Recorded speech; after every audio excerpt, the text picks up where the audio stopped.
To play player props or daily fantasy sports? Well, look no further than Prize Picks. Prize Picks is the leading over-under daily fantasy game. Why? Because it's so easy to use and win. You can make your picks in under 30 seconds and win up to 10 times your money in one day.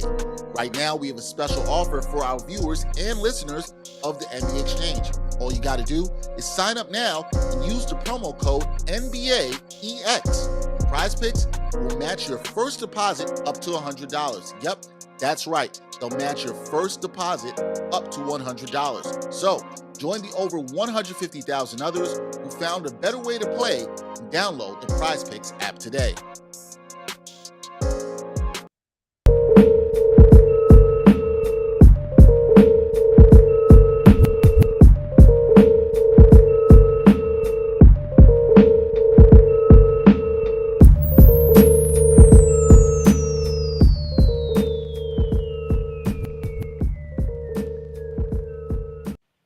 What's good, everybody?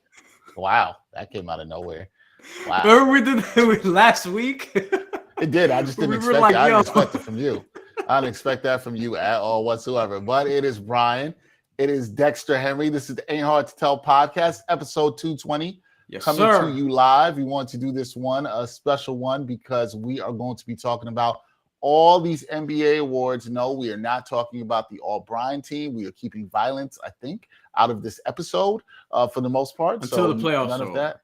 Yeah, until the playoffs are over. Gotta see how people, gotta see how people do All-Bryan shit in the postseason. You know what I mean? Yeah. We'll see about that. We're not gonna do this one alone, though. We got our boys with us. First up, we got my man Jarod Hector. You see him with me every Wednesday on the NBA Exchange. You also see him on True Hoop. He joins us here now. Jarod, what's up, man? Here we go. First, a couple things. Number one, the music was so loud. I felt like I was coming into like a hip hop studio. You know when like rappers always be like, "Yo, turn me up in the headphones." I'm like, "No, turn me down in the headphones." This shit is loud as fuck. Anyway, what's up, fellas? And second thing, I'm excited to be here. Am I still the number one returning guest in terms of appearances on this show? I better be. Y'all really messing up if I'm still not number one. If it ain't you, it's Murph. It's one of y'all. Yeah, two, it's you or Murph. It's you or Murph. And I'm disappointed. You talking about you hearing the music and it's all loud. After that, I'm expecting to hear some bars. We ain't getting no bars.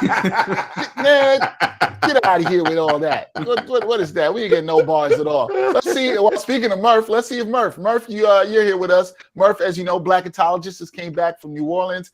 See his work on Andscape. Murph, you got some bars for us? No bars. I'm sorry about that. I'm doing my best to hear you guys. Can you hear me clearly? Yeah, I hear you clearly. All right, cool. I'm sorry if the music was too loud and it burst the eardrum or two. But Jarod disappointed me with no bars, and someday we'll get some aggressive. Wait, because when you come in and say turn me up in the headphones, bars have to come out. Got to. There's nothing else after that. But I said turn me down in the headphones though. So I mean. So whisper, give us some ad-libs or something. Something. I don't know. All right, we're going to talk NBA awards. This is going to be a lot to go to and rather interesting, right? Because I feel like some way Bryan is going to vote for all his peoples anyway. You know who that is. Bam Adebayo for Defensive Player of the Year. We know how it is. But we're going to start off. Bryan actually made the order for this. He tried to go from easy to hard. So he said, we're going to go with NBA Sixth Man of the Year first. Player who's played the best coming off the bench. I always feel like this is an interesting award to look at. Why don't we just start with Bryan, since we already know where he's going on this? Bryan, who you got for NBA Sixth Man of the Year? Tyler Hero. Let's keep it moving. Do you want to say why? Most points off the bench, most assists off the bench, top 3 in threes, top 3 in free throws, impactful, better than John Hollinger thinks, et cetera, et cetera. We don't need to stay here for very long. There's a lot of Hollinger hate. Strays at John Hollinger. And there we go. Greg says what your team would be, and that looks pretty accurate. That looks pretty accurate. Portis was a Sixth Man of the Year candidate for me last year. Of course he was. He started too many games this year. Of course he was. Murph, are you keeping this as short as Bryan? And who did you have for Sixth Man of the Year? Yeah, I'm gonna ride with Bryan here. I'm gonna go with his Miami Heat. I agree. Tyler Hero doing his thing. Brian just gave all the stats, and I don't think this is a close one, really. I'm with you. If we can speed this up, Jarod, do you have Tyler Hero the way I do as well? Yeah, man. Tyler Hero. Let's keep it moving. Yeah, Tyler Hero too. We got it. We got it. I don't think there's not much more that needs to be said about this. The only question that goes after this is how many other Miami Heat players did Brian vote for this year in terms of All NBA and who knows? A lot. Yes, we can do. All right, moving on to coach. I see what kind of show this is. You should have known what kind of show it is. We're not gonna let this be a Miami Heat show. We did that on Friday. We ain't gonna do that now. NBA Coach of the Year. I feel like this is interesting. How people might vote on this. Jarod, who did you go with Coach of the Year, and why was it Taylor Jenkins? I mean, you know it's Taylor Jenkins. Shout out to my Grizzly Cubs. You know that. Shouts to Monty Williams, by the way. Phoenix Suns did a hell of a job. Shouts to Ime Udoka, by the way. Celtics started, 10-12 or something crazy. Brought them all the way back to the 2 seed in the East. Shout out to them. But look, the Grizzlies over-under record was like 45 wins or whatever. They are the second best record in the entire NBA. Memphis Grizzlies. Respect. Yeah, I mean, Jarod has been saying this for like 10 years. I mean, I've been telling y'all Memphis been on. I mean, not 10. I have a feel. Did you like grit and grind Grizzlies? You know I don't like that kind of basketball. Yeah, Hell no. See, you know I don't play that. It ain't 10. Yo, Brian, that's a good point. Grit and grind basketball does not vibe with Jarod. It definitely vibes with you. Yes, you know that is against all of my sensibilities. It does, but it depends. Like even they had like a little less shooting than I would want. A little? Okay. Shit. So couldn't score 85 points a night. God. Tony Allen and Zach Randolph and Marcus Gasol wasn't shooting that well yet. And Mike Conley struggled in the playoffs when they were really good. So no, yeah, that is true. Murph, who you going with for NBA Coach of the Year, and why is it Tom Thibodeau? Yeah, right. Wow. Or Steve Nash. Don't forget him. Oh, but I'm gonna go Monty Williams. I know. When it's the brothers' turn to get an award, people come up with all these excuses talking about, they were supposed to be good anyway, and they just came from the finals. And, he didn't get it. He didn't get it last year, did he? Nope. No. So I think he deserves it this year. And 64 and 18. Nobody expected all that. Machine. You know what I'm saying? Nobody really. I know I didn't expect all that. For them to just dominate the NBA this year, I got to give it to Monty. All right, I can rock with that. Monty Williams, not bad. Brian, who is your NBA Coach of the Year, and why is it Eric Spoelstra? I knew it was coming. Well, my top three, Eric Spoelstra is in that top three. I thought they were going to be good, but damn, I didn't expect them to be that good considering all the injuries and COVID and things that they had to deal with. I thought they were going to get 50 wins. They did more than that and got the 1 seed, which I don't know if anybody saw coming, despite all the things they had to overcome in terms of injuries and changing their rotations and things of that nature. So I think Spoelstra was a wizard this year in terms of navigating that. Taylor Jenkins was the coach of who, for me, was the biggest surprise in terms of where I thought they would be to where they ended up, the Memphis Grizzlies. I thought they were going to be pretty good this year. I didn't expect second seed and clearly the second seed. I thought they were probably going to be in that 4 or 5 range, more or less. But they were a lot better than that and did a bunch of that without John Morant, which always has to be commended. And at least some of that has to fall on the head coach. So shout out to him. But I went with Monty Williams for some of the same reasons that Jamal had, because I thought Phoenix was going to be good. I didn't think they were going to be far and away clearly the best team in the league, basically during the regular season, easily. I feel like you got to give it to him this year. I thought last year he had a case as well, though I went with Tom Thibodeau. So Monty Williams gets it for me this year.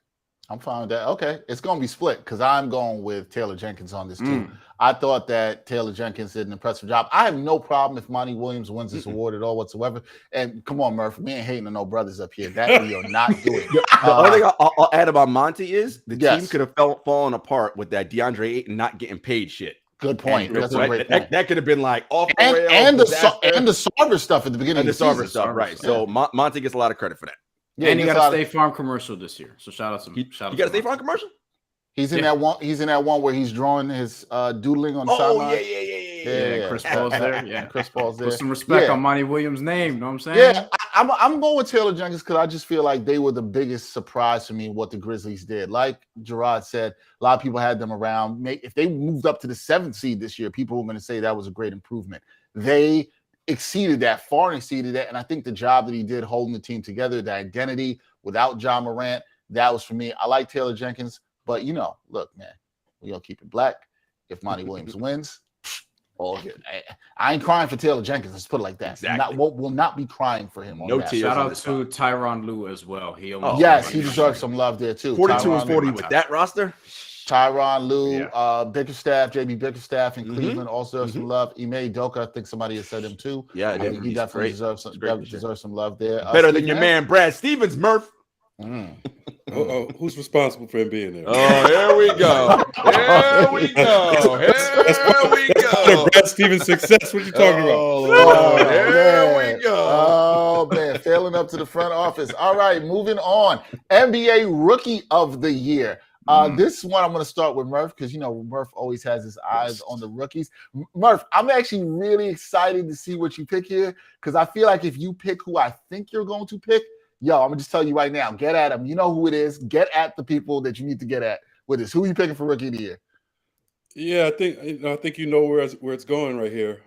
I gotta go Scotty Barnes, man. I was leaning Mobley most of the year. Then Mobley got hurt a little bit. It's very close. Like, you know what I'm saying? I'm not trying to diss Mobley. Mobley may be the better pro moving forward. That's very possible.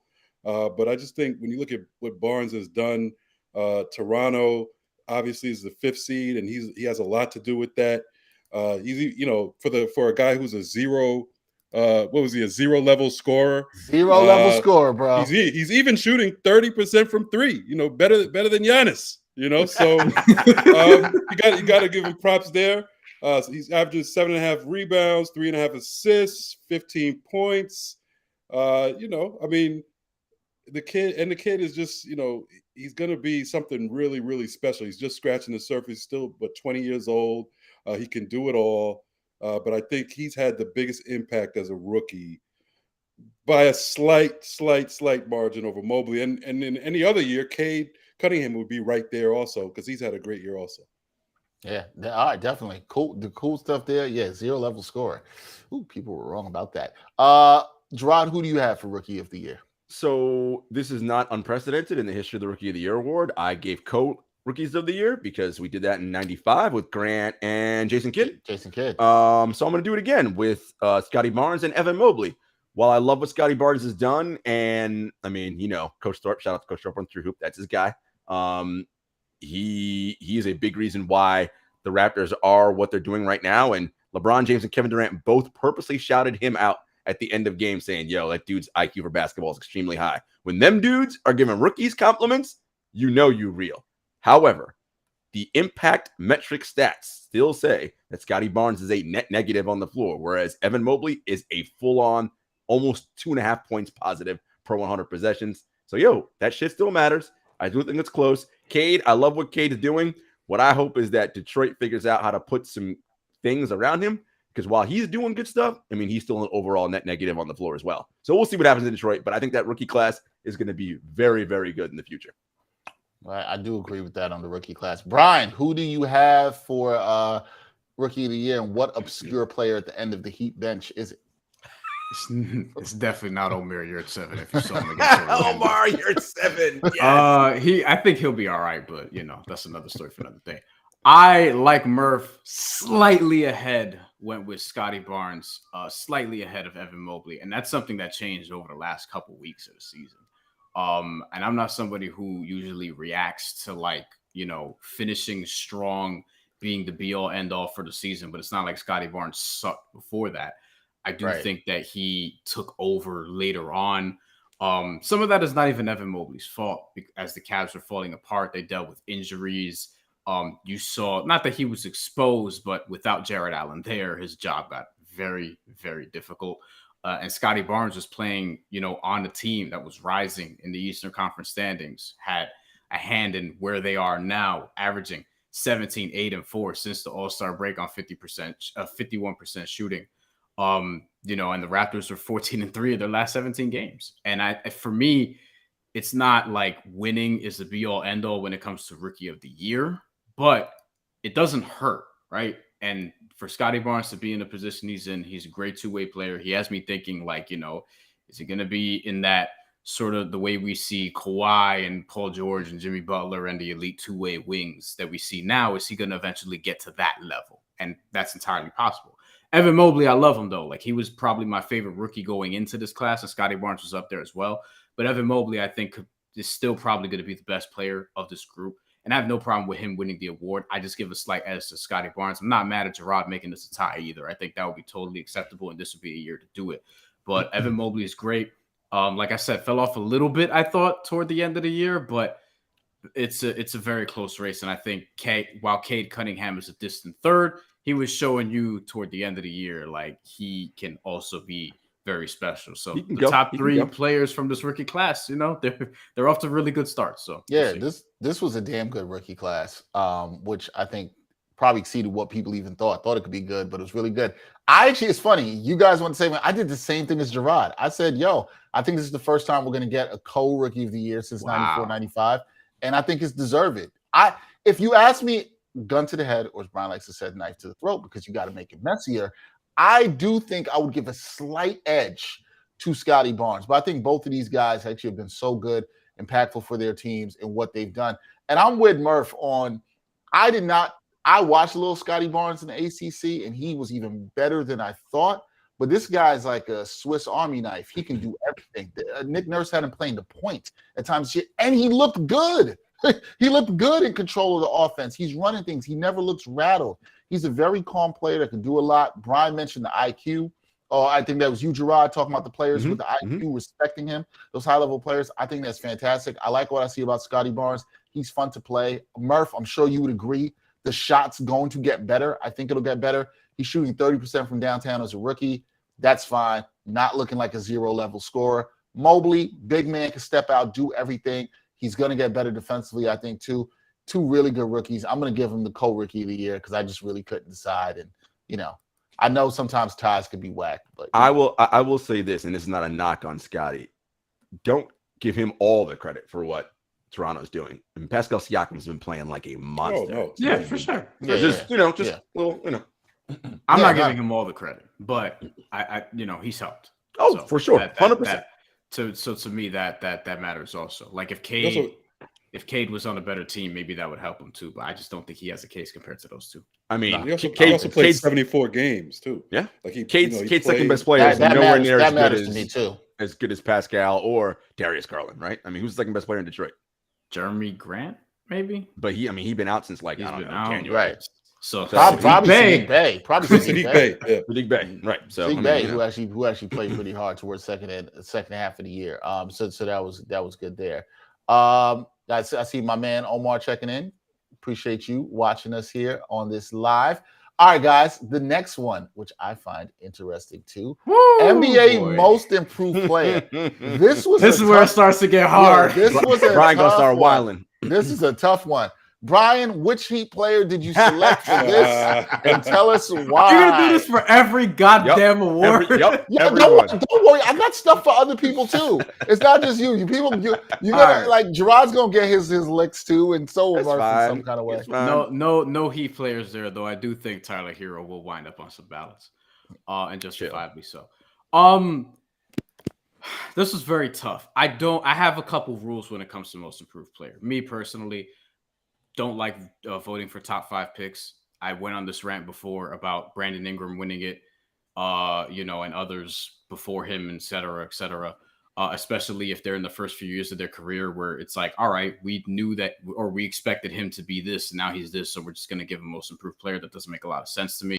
So under that logic, no John Morant, no Darius Garland for me. I don't think that they qualify for me in terms of what I'm looking for most improved player. Like, no, because they're just developing at a rate that, they were supposed to some degree. Desmond Bane was my second place guy.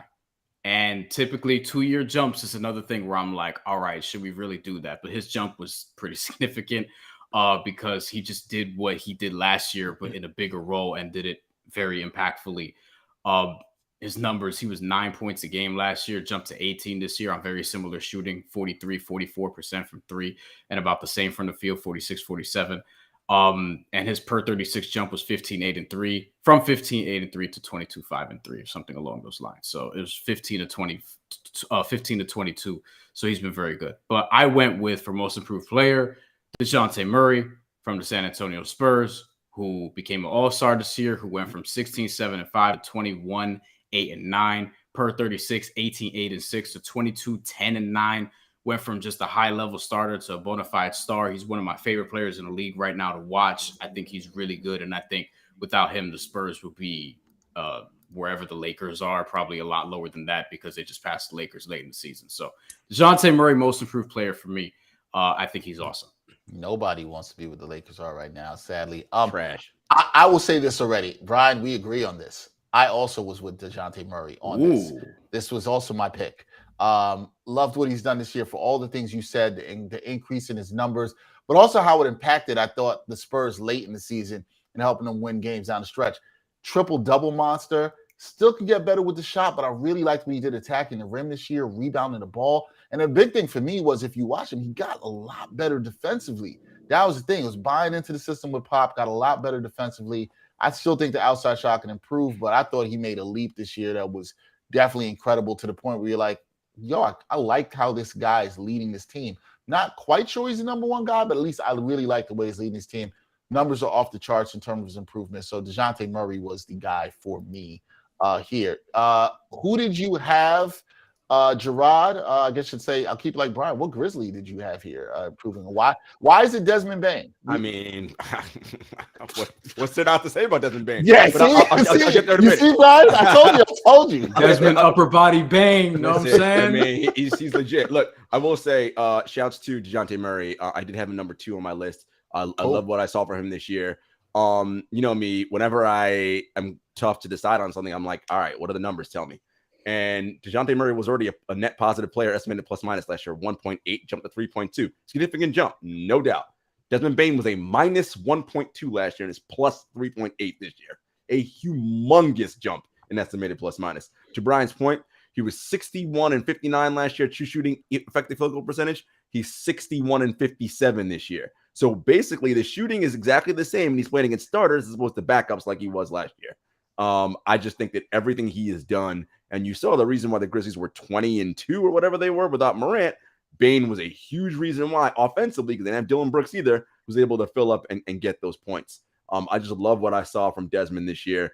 And on defensively, he is competing on that, and he's not a turnstile, right? He's actually a plus on defense. So Bane, to me, and considering where he was drafted, also on Brian's point, I was thinking about that for a while, for like over a whole year, because Brian made this argument last year. I think I agree with it.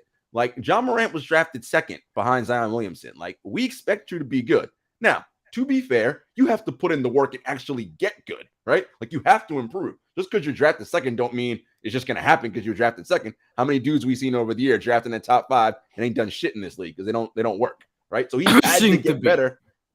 Exactly, right? Guys who actually have to put in the work. So I'm not going to knock him and say, like, he doesn't get anything because he put in the work to get this good.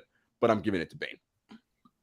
Desmond Bane, can't deny that at all. He's been really fantastic this year at all. Murph, who did you have here? Come on, tell me. You can pick a Nick for the second year in a row. Come on, you can do it. Who was the Nick last year?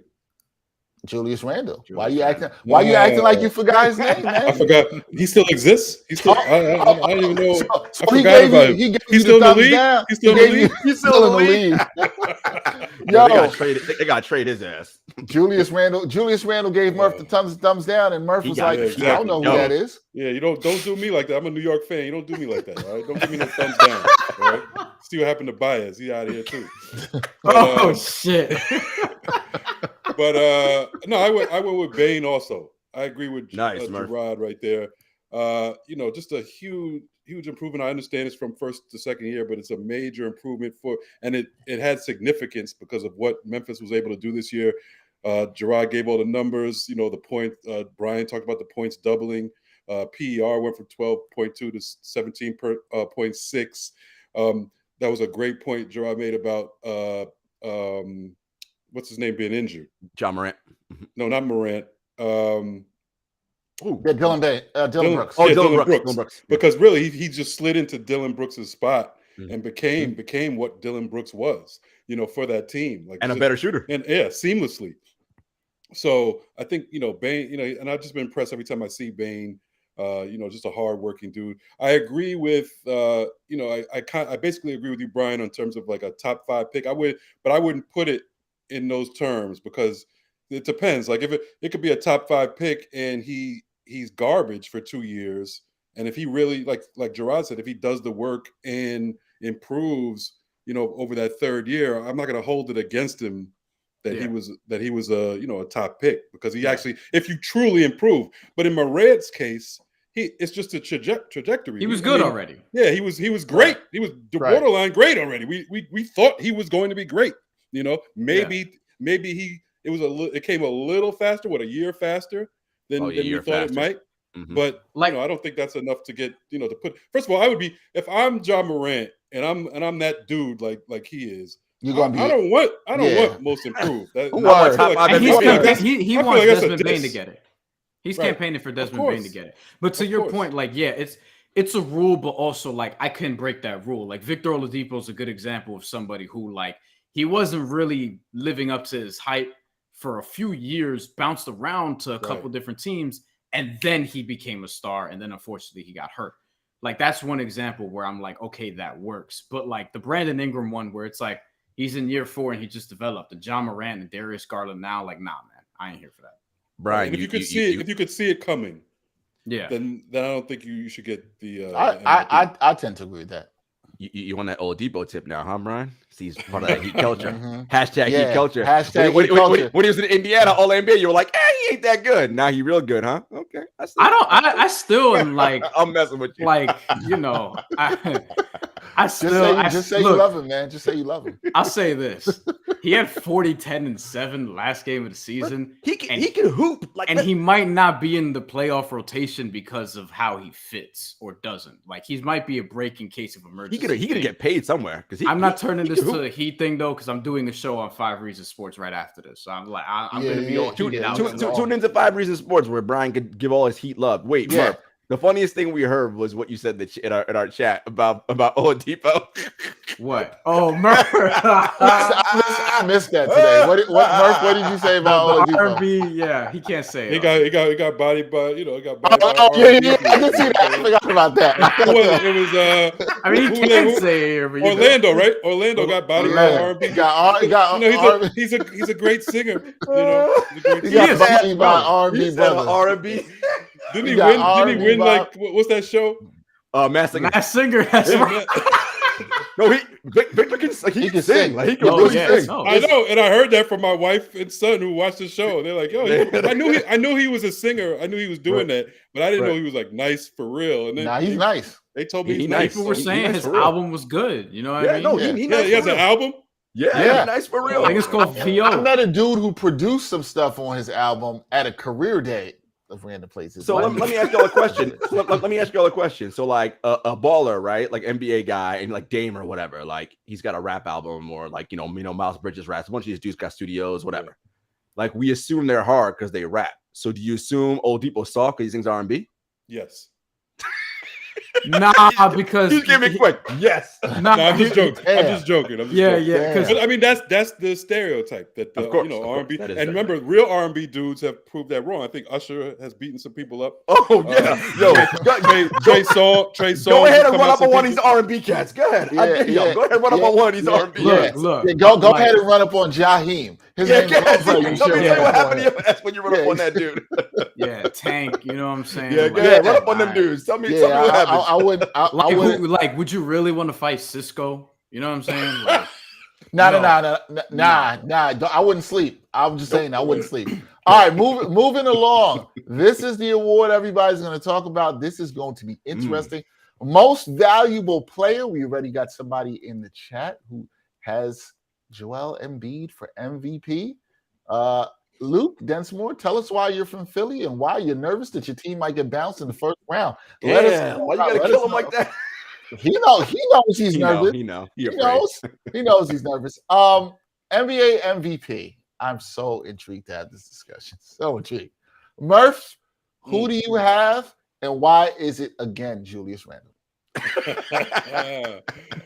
Yeah, well, I picked somebody a little better than Julius Randle, and I got to give it to my guy Joel Embiid. I just have to do it. I know it's, to me, my philosophy on this award this year is that it's the top three are so close, Embiid, Jokic, and Giannis, that you can basically pick who your favorite player, or you can just pick one of them, because you can't go wrong. I think all three probably deserve it, but I'm going kind of narrative. It could be my own narrative. I don't know, but I just feel like Embiid, he doesn't have one, so I think he deserves one, and I also think he was in the front runner spot up until they get this guy James Harden. Got your boy. And I'm not gonna let James Harden bring everybody down. You know what I'm saying? I'm not gonna let James Harden just ruin Embiid's season. You know what I'm saying? If it wasn't for James Harden, Embiid would get the award. I know if you go straight stats, you probably have to lean Jokic if you go straight stats. But you put everything into it. Like I said, Embiid held that team together. He had them with a great record without Ben Simmons or any other star. And I think that has to count for something. He's also campaigning. He convinced me on the JJ Redick podcast. I probably need to vote for him. So I think overall he's doing a great job politicking, along with his play. So I'm going to go Embiid on this one. Okay, Joel Embiid. We got one vote for Joel Embiid. So the guy who's watching from Philly, he's happy about that. Bryan, why is this award for Bobby Portis for you? Bobby Portis. No, I think he was SEC MVP one year, but not the NBA. Of course, you would know that. Of course. I don't know. I'm just guessing because he went to Arkansas and he was pretty good. Really good. Luka was 5th for me. Devin Booker 4, Embiid 3, Giannis 2, Jokic 1. Wow. Yeah. Did not see you as voting for Jokic. Okay. It was kind of similar to me as like when Steve Nash won his first MVP and then he was better the second year. And it's kind of like, dog, like, how do you not give it to him? Times 10, because Jokic has been a lot better than even that. He's doing things that, like, people already have him as the best second-round draft pick ever. And I don't know who you even fight that with. How do you even combat that, et cetera, et cetera? Like, he's a ridiculous developmental success. In terms of, like, the catastrophe around him with Michael Porter Jr., one, not playing well because of a bad back and then having to sit out because of said bad back. Jamal Murray tearing his ACL, not being able to come back. And with Will Barton, Aaron Gordon, and Bones Highland, and Facundo Campazzo, and, trash that, like, aren't awesome. And I like some of these players, but Jokic has brought them to, where I think they can win a round in the Western Conference playoffs if he doesn't run out of gas again in the playoffs, which he has done. He's one of the only dudes who's been, like, remarkably healthy and doesn't really miss games like that. He rarely does. So I'm hoping that continues to be the case because he is awesome to watch. One of my favorite players to watch. And for me, it's very tough. Like, between the top three, Jokic, Giannis, and Embiid, I feel like the order is insignificant. I just feel like, you kind of just go with your guy here. And for me, I think it's toughest for me to not give it to Embiid, to not give it to Jokic than the other two. So I went with them. With him. Oh, okay. Got one Jokic, one Embiid. Jarod, where are you going on the NBA MVP discussion? In any season, any one of these guys would be a runaway MVP candidate. In any other singular season, they would just kill and you'd be like, all right, they're getting it. But the fact that those three of them are having this historic level of winning and production, it's insane. I have Joel Embiid 3rd, Giannis 2, and Nikola Jokic 1. I'm going to do the anti-Nick right here. Nikola Jokic is number 1 in every single advanced metric. Every single one. Not second, not 5th, not 7th. Number 1 in all of them. And to Bryan's point, and I'm not, I'm telling jokes, but I'm being real here. Obviously, Will Barton and Aaron Gordon and Bones Highland and Campazzo are NBA players. But the fact that you got that crew to the 5th seed or the 6th seed, in the Western Conference, that is strictly because of Nikola Jokic. You take him off that team, they're winning 5 games. They down there with Orlando, Houston, Oklahoma City, hanging out in the dregs of the NBA. Charlotte Bobcats. Exactly. Win shares per 48 is the stat that has told us for the last 12 years who wins MVP. The person number one in win share per 48 wins that every single year, except the one time it didn't happen was when everyone thought because Russell Westbrook averaged triple-double, he should get an MVP. He deserved it, though. But except he did it 2 more times and didn't finish in the top 5. So clearly, we don't care about triple-doubles. But that's a conversation for a different day. You can't let that man have an MVP. Nope. Because I should have probably got it that year, right? And here's the thing. If Russell Westbrook had done this in a Grizzlies uniform, I do not think Jarod would be saying the same thing. Oh, I definitely would, because I'd be like, get that man off that team. 100%. You got a better version on your team. It's fine. Oh, thank you. A way better version.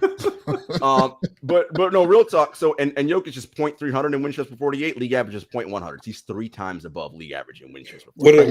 What about the defensive numbers? He is defense. I know, but he has a great defensive team though. He is better than Giannis in defensive estimated plus minus, and he's a 10th of a point behind Embiid. Like, look, he's not a turnstile down there. He's actually serviceable and above average. But you don't really think he's a better defender than Embiid? No, I don't think he's a better defender. Okay. No. Right. But I don't think the gap is. He has gotten better as a defender. I don't think the gap is like. Yeah, I don't think he's trash defensively. I mean, his numbers, like you said, the defensive win share numbers. Tell a different story. I think he has better numbers than Embiid, but that could be also a team defensive. His team is a little bit better defensively, and some of that's 3-point shooting luck. I mean, the defensive numbers are always, we haven't figured it out yet. If we're being honest, we haven't figured it out, and you have to watch closely. Look, as I said, if anybody wants to vote for either one of them, I'd be like, I'm not mad at anybody. Any one of those three are worth it or worthy. It's just everybody can't win MVP, right? It's like it's hard. It's really hard. No, it is hard. I went with Jokic here. For a lot of my real cause is like, look, when it comes to value for me, it's a lot of it is what Jarod said at one point, which is if you take this guy off this team, right? You take the person off this team, what is this team? And you can look at all the numbers, all the stuff, and I really believe you take Jokic off the Nuggets, they ain't shit. Like, they are struggling out here. You're probably talking about them competing for the number 1 pick in the draft, right? Like, this is what you're talking about. Easy. And we also didn't mention this guy in terms of coach of the year, but Michael Malone should get some credit because he kept things together even without Jamal Murray, and without Michael Porter Jr., you know what I'm saying, being out. He kept it together. So I think he deserves some credit. I think Jokic has been incredible. I've been impressed with what he's done on defense. Murph, you talked about, yes, I don't think he's good as Giannis defensively. I don't think he's good as Embiid defensively. But I'll tell you what, he's a lot better than what he was 2 seasons ago defensively, which that was a point where I was like, kind of trash. You know what I'm saying? Like, people were just eating him up on that end. That's not happening anymore. He still can get a little bit better to me on the defensive rebounding end, although he has been grabbing boards. But in terms of like closing out on his man, helping out on defenders, for a guy that doesn't even move that great athletically, he's still been all right. Like, he's been excellent. He's been excellent. So can't I agree with the Jokic point in terms of take him off the team. But I think you could say the same thing about Embiid. If you take Embiid off Philly, what are they doing? That's fair. That's fair. That's fair for Philly. They be praying for Ben Simmons to come back, and now Milwaukee might be a 500 team. Yeah, I mean you got Chris and Drew. You got Chris and Drew. You're gonna win some games. Yeah, that definitely. We did this out of order. I was supposed to do NBA Defensive Player of the Year before that. NBA Defensive Player of the Year. Let's talk about that a little bit. This to me is going to be an interesting one. I'm gonna start with Bryan on this because we know he likes. He said go last. He said he wants to go last. I'll have him go last. Okay, Bryan will not go last. He'll go last. Jarod. Yes, sir. Who do you have for NBA Defensive Player of the Year? And yeah, talk to me about that. Who do you have? I want to say, had he not gotten hurt, this would have been Draymond, runaway. Like, he had that thing locked up in January. It was a wrap. But then he got hurt. Hasn't played 40-something games, and that's gonna hurt him.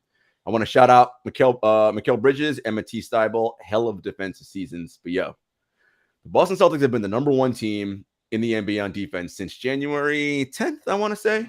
And Marcus Smart, Robert Williams, shout out to Robert Williams, been really good. But Marcus Smart, a big reason for that. At the point of attack, he is a fucking nightmare. Like, and his willingness to literally get his face knocked out, his teeth knocked out. Like, he's a Bryan type of guy, clearly. That type of willingness, like, you can't put a measure on that, right? Because that feeds into the rest of the team. You see them wanting to sell out for each other and sell out to go help and rotate and do what they got to do. And that is all of his spirit and his want to. And we hardly ever give it to guards because big men always get it. And it's been a down year for Rudy, even though he's still been very excellent on defense. But I'm going to give it to Marcus Smart. You're on mute. They can hear me because I'm on mute because I didn't want y'all to hear me sipping my water. Murph, who do you have for Defensive Player of the Year? Well, so I told you I was having, an MVP vote. I was heavily influenced by listening to Embiid JJ Redick's podcast. And one of the things that Embiid said that also made sense to me was that a big man should always win the Defensive Player of the Year because they have more responsibility.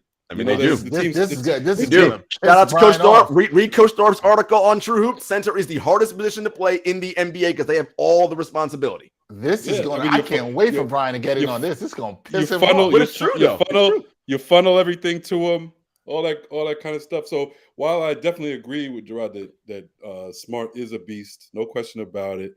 Wouldn't be mad if he gets the award. I gotta go with Bryan's guy, Bam Adebayo. Because, I just got to do it. I got to show him some love. His defensive metrics are a little better than Smart's. And, like I said before, he just has so much responsibility on that team. As Bryan will tell you, almost every day of the week, he can switch out on anybody. You know what I'm saying?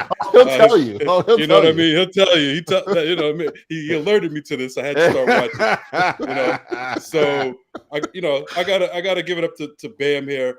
I didn't put him on any other teams or awards. Just to play spoiler right here. So I think he deserves something. Wait. You gave him Defensive Player of the Year, but you didn't put him on first or second team all defense? Oh, what? Defense, but defense. Okay. I was about to say. He ain't making no All NBA team. No. Yeah. Bryan, are you shocked as much as I am that Murph? Wait, Bryan, first, why do you think center is not the hardest position to play in the NBA? Because I think I'm not saying it is or it isn't. I'm just saying a center shouldn't always have to win Defensive Player of the Year. Talk your shit, Bryan. Go. I just don't think that's the case. I'm gonna. Okay, shout out to Mikal Bridges. Yeah, that's fine. I'm gonna talk about two people. And Mikal Bridges has been very good. He's third for me. Marcus Smart, being the best defensive player on the best defensive team matters, and having one of the best guard defensive seasons ever, I think matters, or at least in my lifetime, which is a shorter lifetime than you guys. Only player to have 200 deflections, 115 steals, 75 loose balls recovered, and 15 charges drawn this year. And it's like we've seen Marcus Smart sort of knock on the door, getting to this level defensively. And this year, it feels like defensively he put it all together. I don't think the stats do him justice because we haven't figured out how to make the stats do guards justice defensively, which is why centers usually win Defensive Player of the Year also, because that's another element of this. Not all of the best perimeter defenders get a bunch of steals. That's not always the case. But a lot of the best rim protectors get a bunch of blocks, except for, I guess, Tyson Chandler that one year he won Defensive Player of the Year. Only 0.87 points allowed per isolation. He can switch 1 through 5, but not like Bam. Bam Adebayo defended 206 isolations this year, 0.8 points per possession allowed, 0.75 if you don't count assists. He switched 600 screens this season, almost 200 more than the next person, and that was surprisingly Isaiah Stewart. And the most switches per 100 possessions at 18.2. That's the most probably ever. Covers the most ground in the league. When he switches, they allow 88 points per 100 possessions. That's it. For the entire possession, half court points allowed, 104.3 per 100, which is the lowest in the NBA. That's the Heat as a team. So teams try to move him around and get him out of the play, and then he helps on the weak side, contests, blocks a shot, does a lot of different things. I call him Darrell Revis, and I call Rudy Gobert Richard Sherman, because Richard Sherman is great at being a zone defensive player. I mean, not a zone defensive player, but guarding a area, guarding a zone, guarding the paint. but I think you can throw Bam on anybody and he could cover them and shut them down. And I think it's a little bit different. And that's not a diss either. I just think that they're different type of dudes. I liked Richard Sherman a lot when he was at his peak, but you do not like Rudy Gobert. We can just say that. No, but Darrell Revis was better. Like he just was. Well, and he went to the University of Pittsburgh. So. And there are people saying that Bam can't win the award because of games played. When Rudy Gobert's first Defensive Player of the Year in 2017-18, he played 56 games. Bam played 56 games this year and was better this year than Rudy Gobert was that year. And the Utah Jazz were 48-34, fifth in the Western Conference at that season, and they lost surprisingly in round 2 because they actually won a series that year. So to me, I actually have this as a tie between Bam Adebayo and Marcus Smart. I don't think that's ever been done before in NBA history. This is all to make you happy. This is all to make you happy. Here's the thing. I just can't I can't diss the other one. I couldn't make a choice, so I'm like, all right, like I'm banging the drum like guards should get more respect in a wing-driven lead, in a guard-driven league for their defense when they're fucking allowed to play it. And Marcus Smart is able to do that this year to the highest level. And then Bam Adebayo, you already know how I feel about him. So I'm going with the tie Bam Adebayo, Marcus Smart. Just quickly, another reason that I think, big men have an advantage in this also is because I consider defensive rebounding a part of defense also. And maybe the most important part in terms of closing out a possession. They have an inherent advantage because they're closer to the rim. Yeah, they're just bigger. And they're bigger. And they're bigger. But I'm like, I don't think that's who you rely on. That's who you rely on. I don't think guards should be penalized for that. So if I'm using size, if I'm using size, I think Marcus Smart gets the most out of being 6'4", 200 whatever pounds. I have to agree with that. I have to agree with that. Okay, I think there are guards who average 8 rebounds. There needs to be commended for that. I mean, and let's be honest about some of the guard rebounding.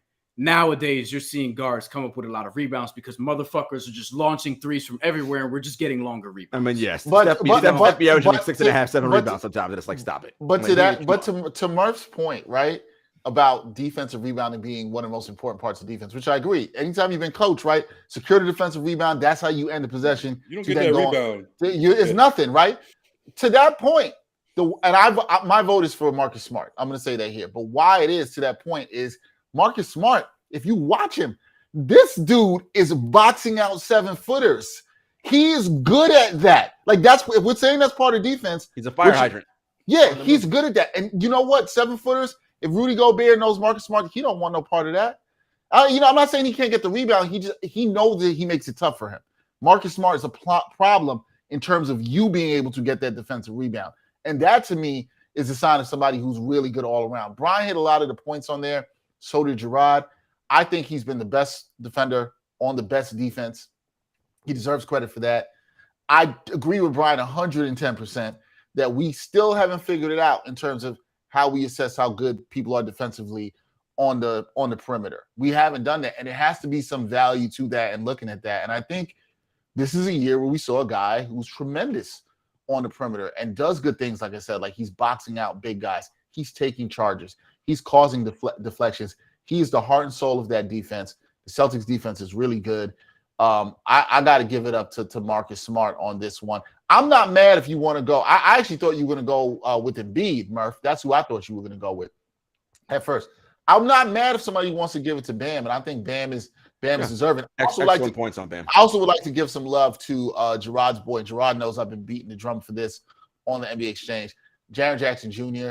deserves some love in terms of that. The only problem with Jaren Jackson, I think that'll hurt him, is he has fouled a lot in some games and gotten himself in a lot of foul trouble. And watching the Grizzlies, he's been in foul trouble a lot this year. But when he's not, that man's help defense has been fantastic. And you just sort of about this year. Might be the best part of his game this year. Yeah, and this is less fouling than he's been doing. This is less fouling, Dex, than he's been doing. Yeah, and I still think you can cut that down, right? Like I still see the improvement there. Mikal Bridges, who both you guys, Bryan and Jarod, you shouted out, definitely deserves some credit. He's been one of the better on-ball defenders this year. Excellent. Too, and he deserves a lot of credit. So Phoenix is the number 3 defense in the league. Chris Paul and him are a huge. Of course, DeAndre Ayton, huge reasons why. And he's the guy that they typically set on the other team's best score. So like, there's that 38 per game scorer. You got to shut him down. All right. Yeah, and he did Steph Curry earlier this year, which a lot of people remember. He's been taking that assignment. Okay, let's keep it with defense. This is the Bryan time that he likes to talk. Oh shit. NBA all defense, and I'm really first team will go with because I'm really intrigued because this was tough for me. This was hard. And how you guys decided to break it up. All right, let me go first on this. Go. Because I want to say something real quick. I don't give a fuck about positions. Okay, I don't care. I am picking the 5 best dudes, and that's all defense and all NBA. So, first team, Bam Adebayo. Like that? wait, can we see Brian's face? He's smiling. He's happy. He's jumping. It's obviously on my first team. Ready. Because I don't care about positions. Rudy Gobert. That's right. I got 2 big dudes on my team because I don't give a shit. Mikal Bridges, Matisse Thybulle, Marcus Smart. You're a bad man. Yo, good luck scoring on that team.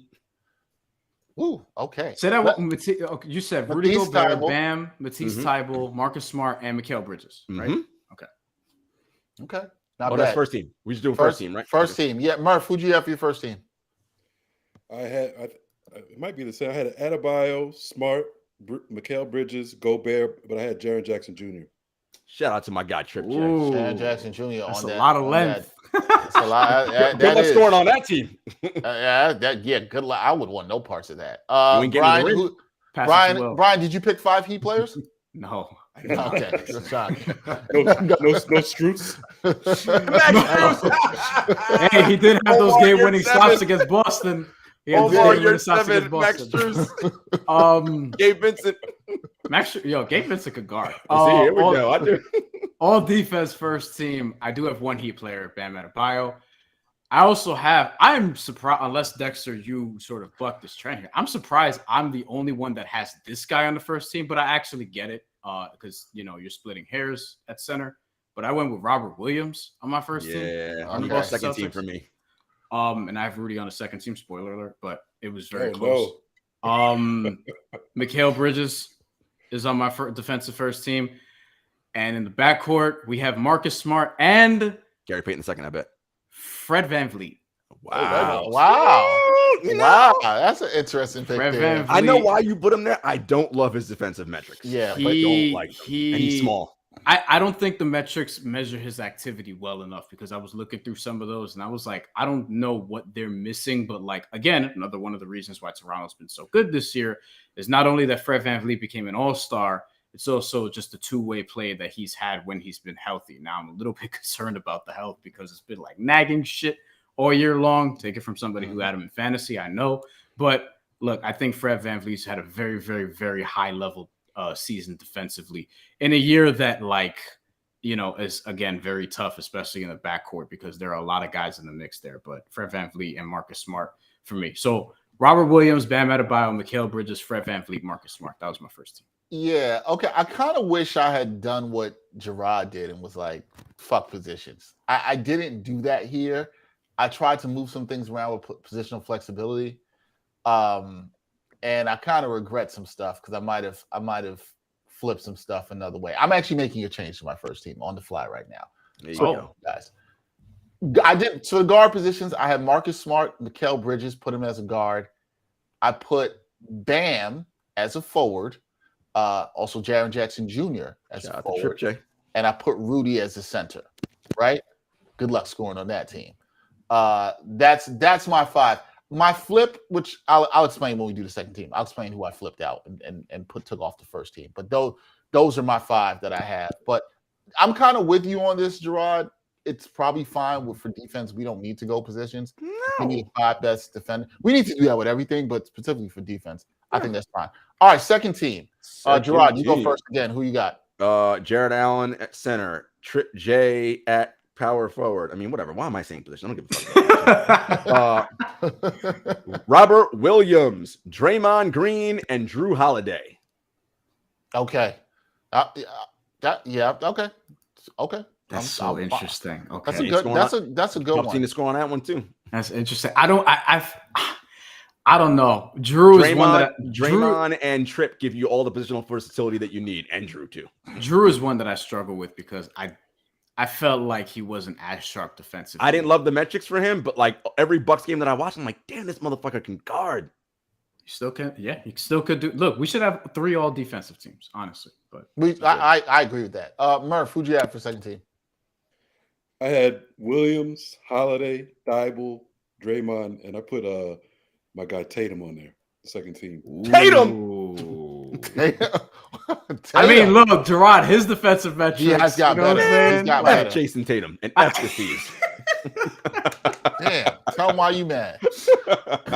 All right, Brian, who you got? Rudy Gobert, who almost made my first team. Jaren Jackson Jr., who almost made my first team. Mm-hmm. And I really wanted to put him on my first team. Giannis Antetokounmpo, who I also wanted to put on my first team. I was Giannis. I thought this dude was kind of falling off a little bit, and he went to Minnesota and led these motherfuckers into the playoffs. Lord. Here we go. Patrick Beverly, baby. There we go. There we Pat go. chicken, y'all, man. He don't play no defense. Just be running around. Don't do nothing.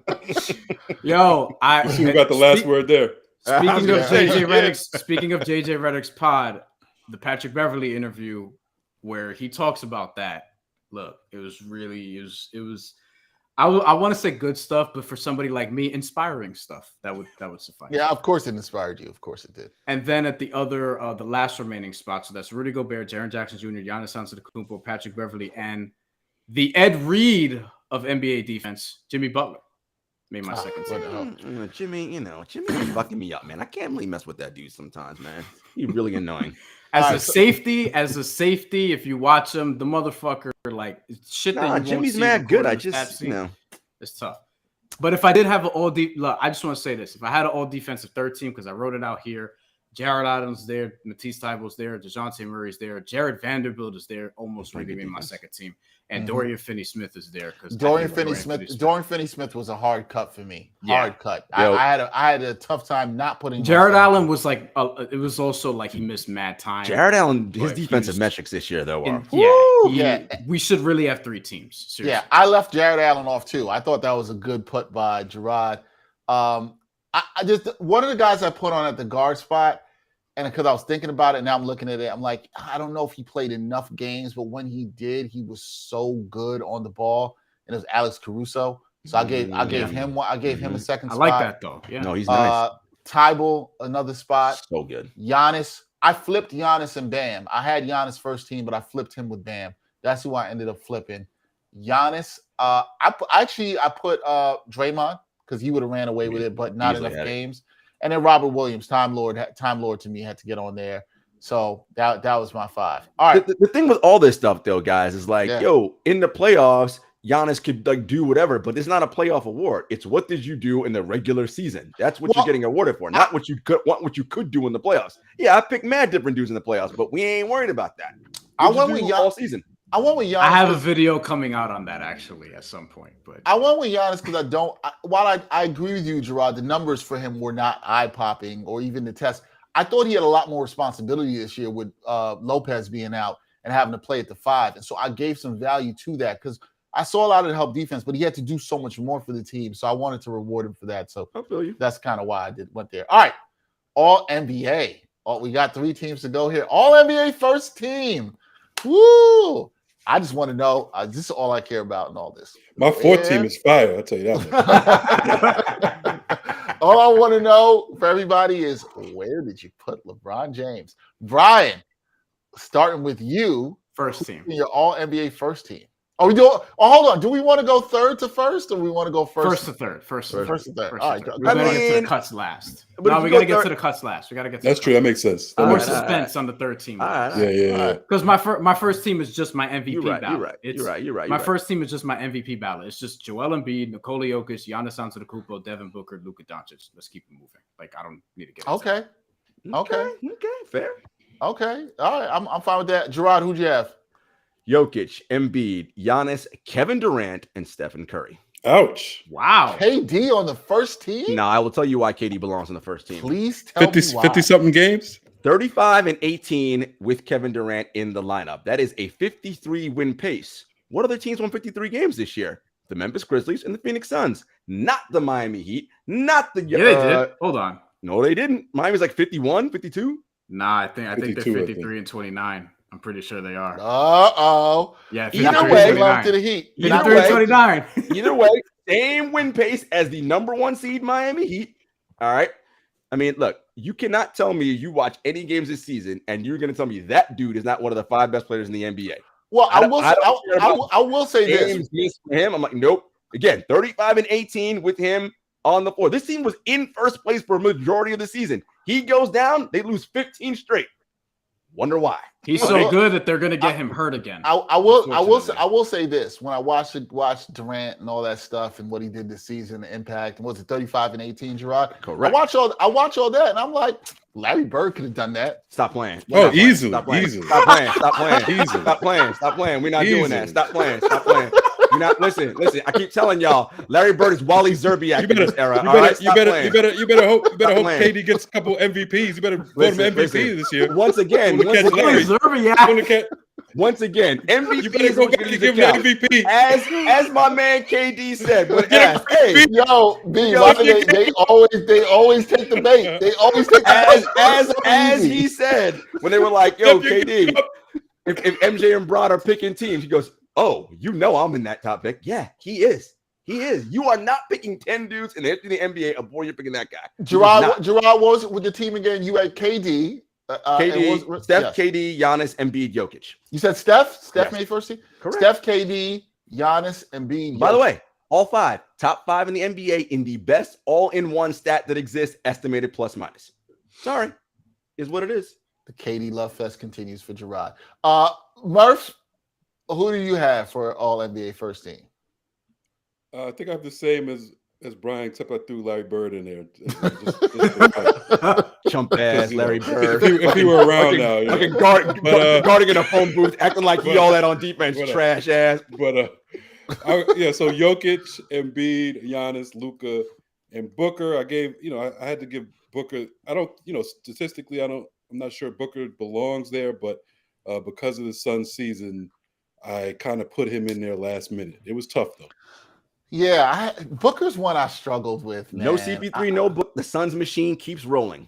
I didn't do it. I went. Nobody voted for this. There's a guy nobody voted for of the 3 of you. I did Luka. I did Jamal Morant. First team All NBA. You thought he missed 2 games? I thought about 20 and 2 without him. Or 20 and 4, whatever. His numbers are crazy though. I still feel like his numbers are crazy when he played. And I think what's the Nets record without Kevin Durant? 35 and 18. Well, no, without. But how much has to do I told you Kyrie is not a winner. How much of the record without Durant has to do with Kyrie wasn't even there, not doing what he's supposed to do, and Harden quitting on the team? What is their record without? But that matters, though. I'm just saying. I seen Kyrie's movie. I hear you. Celtics. You know what I'm saying? I had to 35 and 18 with Durant. I penalized Morant and Durant the same because of the number of games. That's fair. Okay, I don't have a problem with that. That's your criteria, yeah. But Gerard also explained his criteria, to be fair, and I will be fair to that. Like, I didn't have Draymond on my old defense because I'm like, he played half the season. So yeah, that's fine. So I had Doncic, Morant, Giannis, Embiid, Jokic, and I think all of us went with we're gonna go use a positional flexibility here again. And we're gonna make sure we get Embiid and Jokic on the first team. All right, All NBA second team. All right, here we go. All right, I know it sucks for you, Jarod. You cannot put KD on 2 teams. I know that, bro. Now listen, don't start that shit. All right, don't start that shit. Y'all KD hate fest over here. All right, Karl Anthony Towns at center, and I'm sorry, I know Luka and Tatum been good second half of the season. What the fuck were they doing first half of the season? It's the whole season that matters. Luka was getting in shape. Exactly, getting his fat ass in shape. Luka and Tatum are my forwards. CP3 and John Morant are my guards. So Towns, Luka, Tatum, CP3, John Morant. Second team. Okay. Brian? Karl Anthony Towns, Kevin Durant, Jason Tatum, John Morant, Steph Curry. That was my All-NBA second team. Okay. So we all have the same first 10 guys. That's why I wanted to save 3 for last, because that's where it gets interesting. But I do not have the same first 10 guys. I don't have the same either. Yeah. Go ahead, Murph. I got Towns, DeRozan, Tatum, Curry, Paul. So I threw DeRozan in there. Again, games. He played, what, 74 games, 74, DeMar 76 DeRozan over games. Kevin Durant. What the hell is happening in these worlds? Numbers pretty up there DeMar with KD. DeRozan. What are we doing right now? Why you mad? Well, You know, yeah, he played 50-something games, man. What's their record with Kevin Durant? 35 and 18? Matter. What's the record without? Maybe if he'd have played the rest of them games, he'd have been first team and had a better record. Mm-hmm. You know, they also because he's so fragile. They are now in the Here we go. Durant took the Nets to the play-in. Here we go. This team was in first place before he got injured. Happened? He got injured. Right. What Murph is basically saying is tougher, Larry you can't get rewarded for that. You can't get rewarded for that. Bad back Larry Bird, who had to get carried around by Kevin McHale and Robert Parrish. You mean that Larry Bird? He didn't get the MVP. He didn't get the MVP those years, though. He didn't get the MVP those years. You know, I got the MVP. 99% white media was like, white man. Let me give him another MVP. Tell KD to average 10 and 10 and 30. Then he'll get it too. Listen, man. Anybody grabbing 10 rebounds in that archaic 80s style ball where everybody's 5 feet from each other. I'm sorry. Man, KD's just not ahead of his time like Bird was, I guess. I don't know. Ahead of his time. Larry Bird is Wally Zerbiak. If you dominate the league like that, you're ahead of your time. I guess Wally Zerbiak. I guess KD's not there. No, my man talking about he's the best shooter of all time. Just takes 1 3 a game. He's the greatest shooter of all time. Getting in the top 10. The hell out of just here. get KD in the top 10. Is trash. Okay. All NBA second team, and it still turns into a Bird versus KD debate with trash ass Larry Bird. Fuck out of here. I just find it hilarious how everybody gets so passionate about this debate. Step your MVP hilarious. Game up. That's all I gotta say. I mean, yeah, if he had media in his back pocket, he would get 3 MVPs too. You know how Look at you. You love KD. Yeah, I don't got a media vote. I don't got an MVP vote. You're not alone. You're not alone. I'm about to hit y'all with the mute button like around the horn, man. I'm about to do the mute button. All right. All NBA second team. I got Steph, Devin Booker, Jason Tatum, Karl Anthony Towns, and drum roll, please, the king, LeBron James. Look, why y'all mad? Why y'all so mad? Hey, look, the man put up. We gotta go to Jarod next because I don't think he's. Wait a second. You put LeBron over KD? I did put him over KD.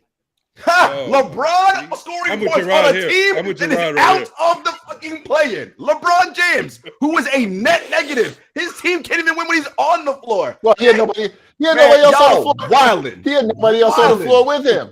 He had nobody else on the floor with him. Go ahead, let's move on to third team, man. Hold on. Are you trying to say he didn't have a great season? Listen, he is the empty stats king this season. Look up when he scored most of his points. Look them up. Were they in clutch time situations? Hell no. Losing scenarios. Hold on. How many games under 500 the Lakers? 12? 13? Hold on. And he only played 56 games. He played only 56 games. And the games when he was healthy, what was their record? Wait, hold on. I'm sorry. When he was healthy, what was their record? Isn't that around the same amount of games that KD played? What were the Nets' record when KD was healthy? Is that the same amount of games that KD played?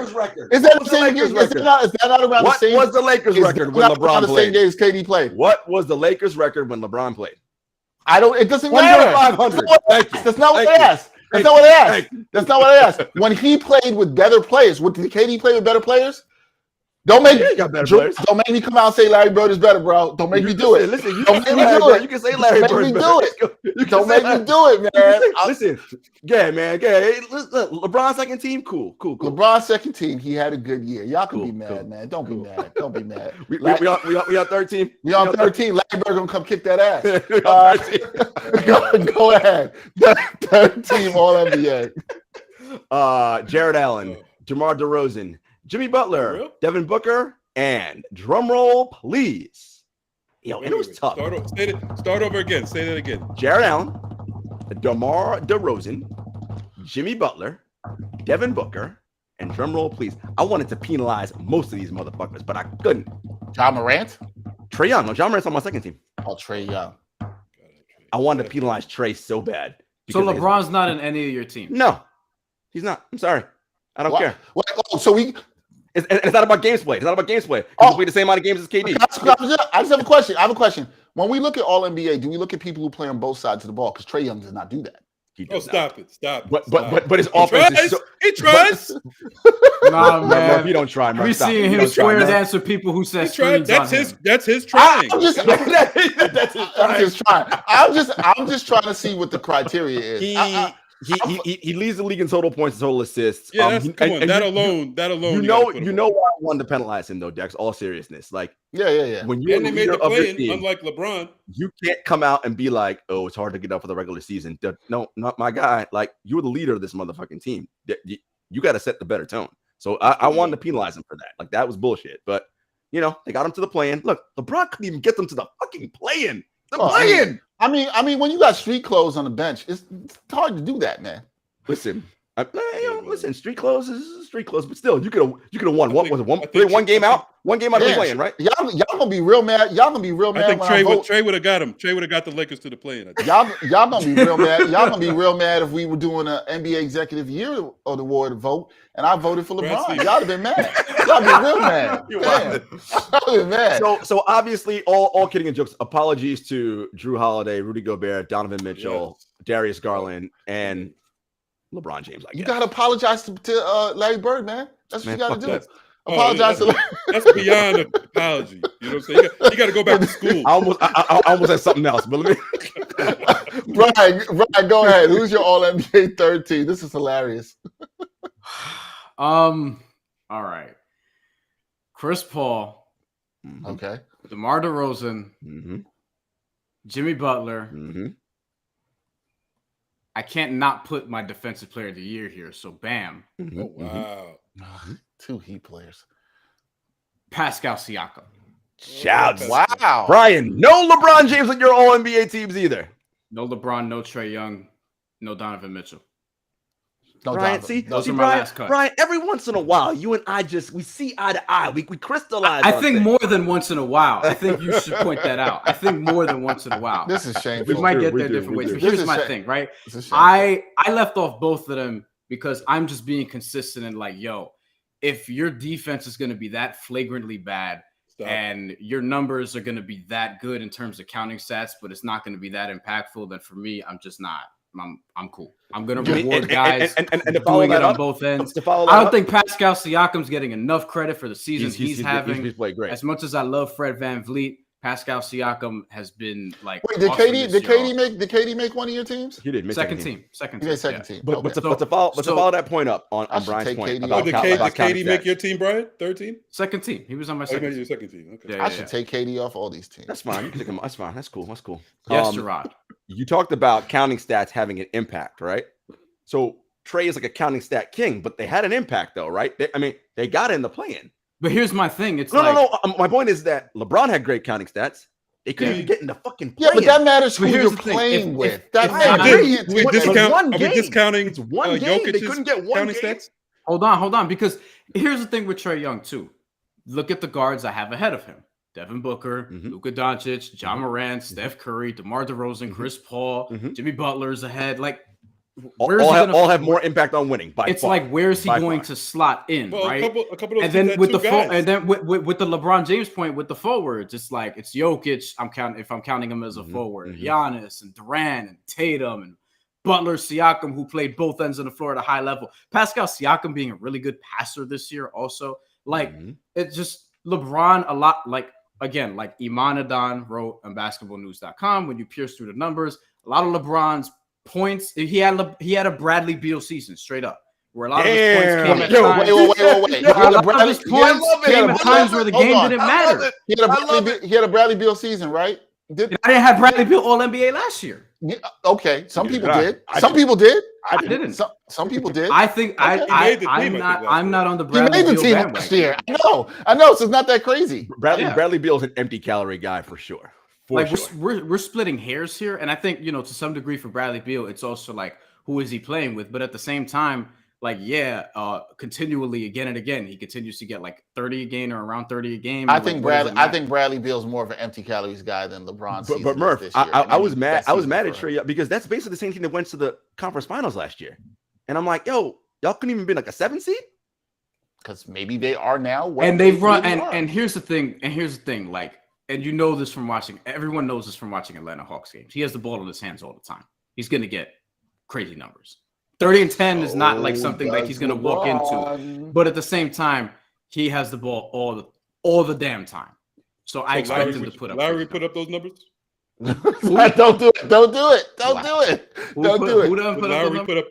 Is Lowry capable of putting up? Oh, Lowry. I thought you said Larry. My bad. No, yeah, like, Lowry doesn't. But Lowry doesn't have the ball in his hands. Just because he has the ball. But if he did, would he put up those numbers?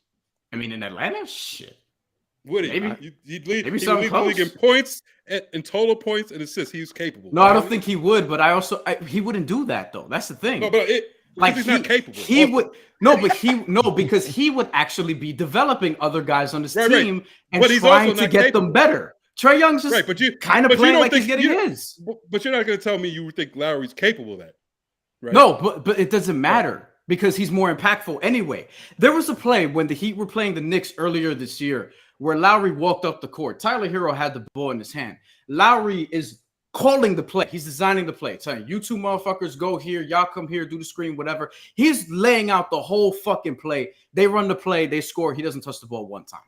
Look, that's Kyle Lowry. Trae Young don't do that. He's also mid-30s. Okay, he wasn't doing that when he was 24, 25. But if you look back at some of those Toronto Raptor playoff series, he was better than people remember. And I had Trae on my All-NBA team, but here's what I will say about Trae Young. There is a way in which the other Atlanta Hawks players, they are not invested in Trae's success the way that all the Memphis Grizzlies are invested in John Morant's success. Okay. Nope.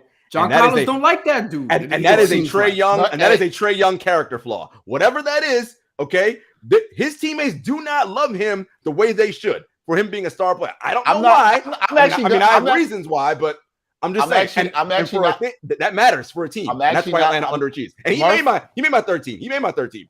Murph, I'm not saying I necessarily disagree with these two here, but it sounds like two people who love their team a lot in Miami and Memphis. That's what it sure sounds like to me there. But you know what though? Dexter, you can't deny the Grizzlies.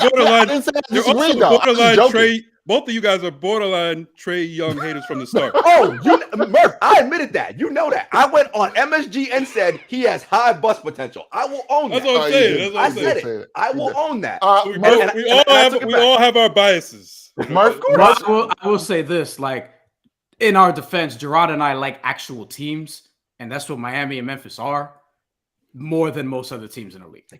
Listen, you have to agree with that, Dex and Murph, that Memphis seems they seem invested in Ja being good more so. I don't disagree with you. In Trae being good, but why is that? Why is that? If Miami's not invested in Tyler Hero doesn't have the season that he's had. And I'm asking why. I think I will answer that and say, and just to be clear, I was making a joke with y'all. I think that has a lot to do with, I hate to bring this up because Bryan could probably roll his eyes and it goes with the team we talk about, but it has to do with culture, right? And I think the leadership and fostering that, I think that matters in any team. And that's no shade towards Nate McMillan or Lloyd Pierce that was there before them.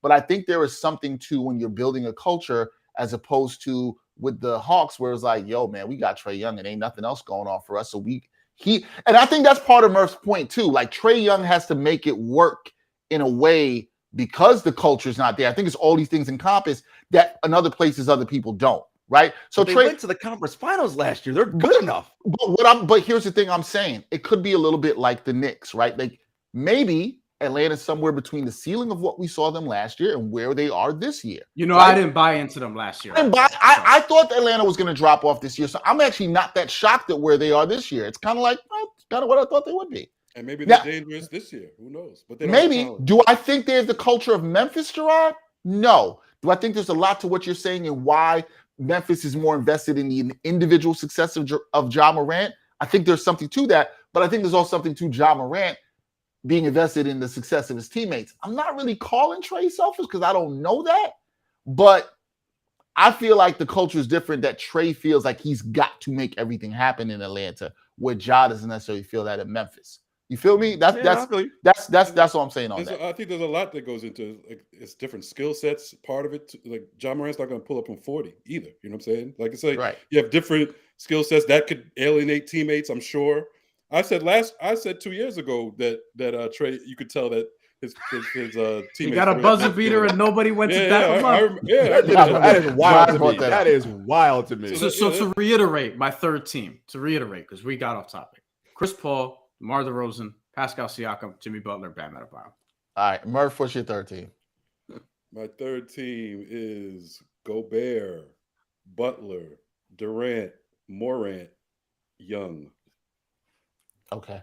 So, and I said my fourth team is crazy, and I want to give a shout out to these dudes. Siakam, I had Siakam ahead of Durant. I was going to leave Durant off totally. Then it was like kind of what Jarod's argument was with DeRozan. I was like, I'm really going to put Siakam ahead of Durant? Like, I'm tripping. You know what I'm saying? So I couldn't do that. Tripping.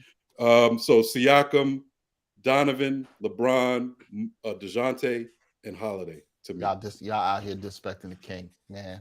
Forget y'all.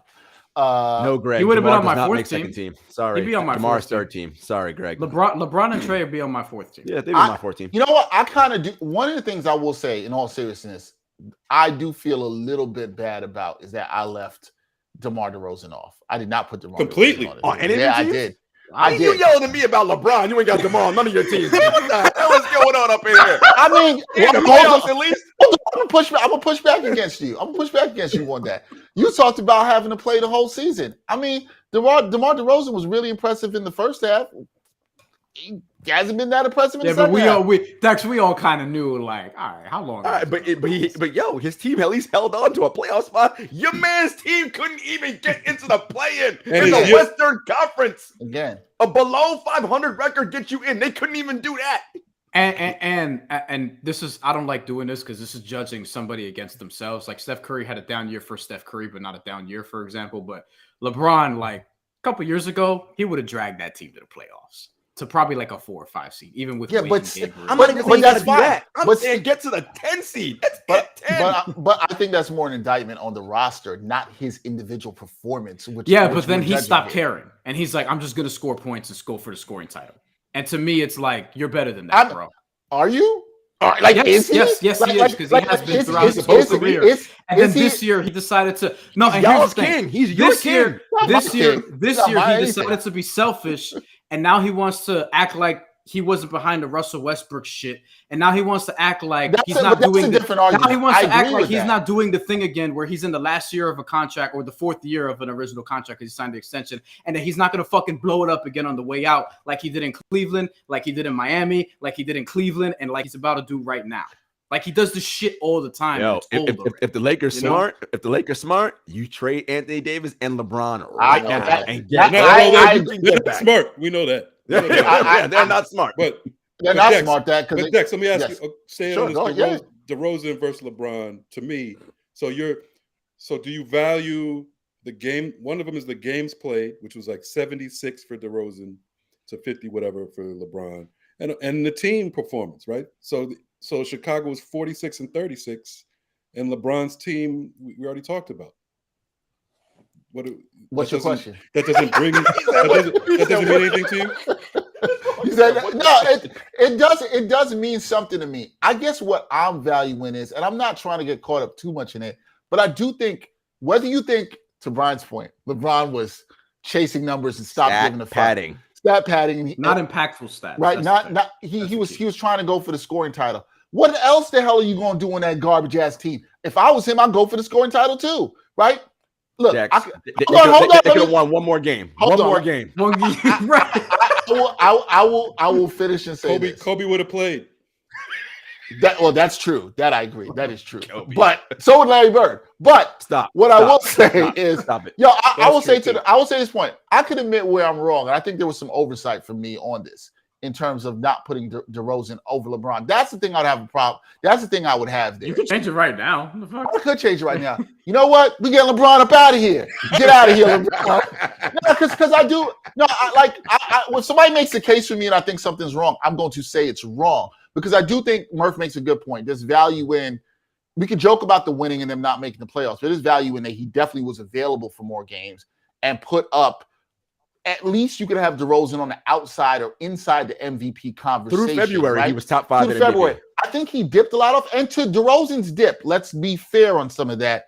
Some of that came from no Lonzo Ball, no Caruso. He's asked to do more even on the defensive end than he was early in the season. So his stats did take a bit of a dip. And while I might say he wasn't outstandingly oppressive on the offensive end, which I think you would see, his numbers took a hit because of that, but there's reason to be justified for it, and he was available. So here's what I'm going to do. We're going to remove LeBron from the second team. We're going to get him up out of here. We'll put him on Murph's fourth team. That's what we'll do. Look at that. DeRozan dropped. He was dropped. He averaged 28 on very good percentage. Very efficient play, too. So it's not like it couldn't have taken that big a dip. Yeah, right. The officially wins of the team. I'm going to drop LeBron out of here.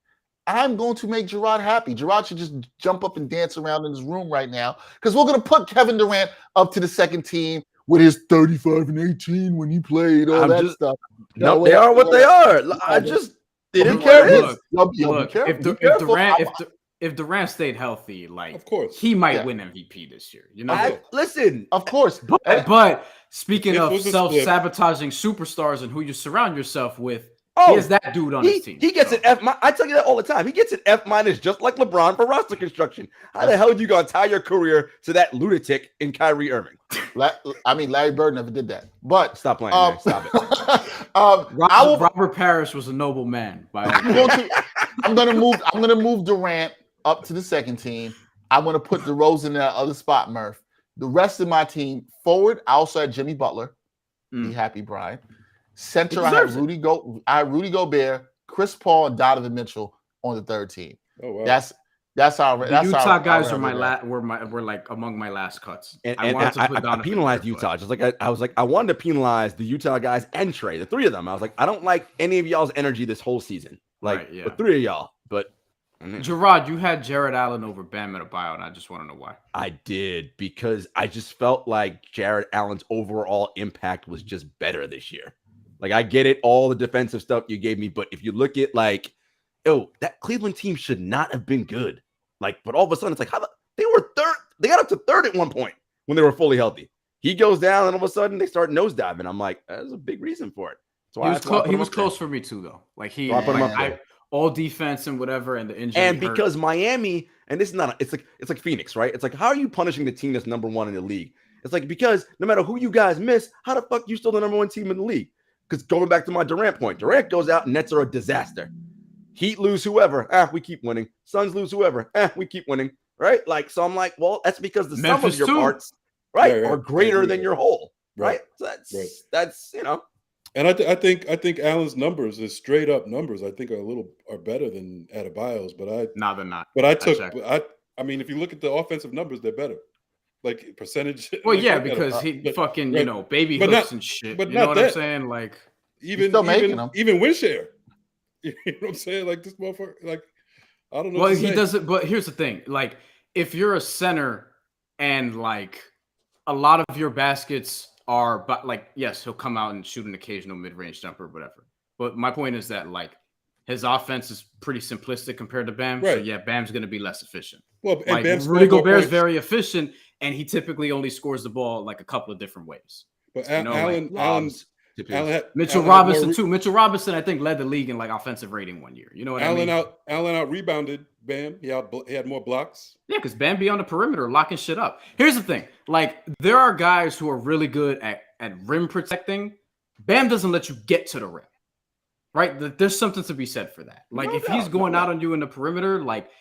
You're not even getting to the paint. So it's not even like, oh, he's great at guarding the paint. It's like he'll come out and you won't even get to the fucking paint. Kyrie Irving tried. Steph Curry tried. Like a lot of these dudes have tried. Now, it's not like he's unassailable, like occasionally. I mean, right. Let's also like when is that in the shot clock? Like, come on, if he gotta guard them all game, like it ain't gonna be that. Like it ain't gonna be. I don't know if he could lock Kyrie. That wouldn't be smart basketball, like scheming either. Agreed. That's just my point. It's like, all right, yeah, he does his thing. No, but what I'm saying is like if you want to do the switch or whatever, like he's never at a disadvantage. No, man. No. Wait till. But I give Bam credit for being on the number one team in the East compared to what Jared Allen was on the 8th team in the East.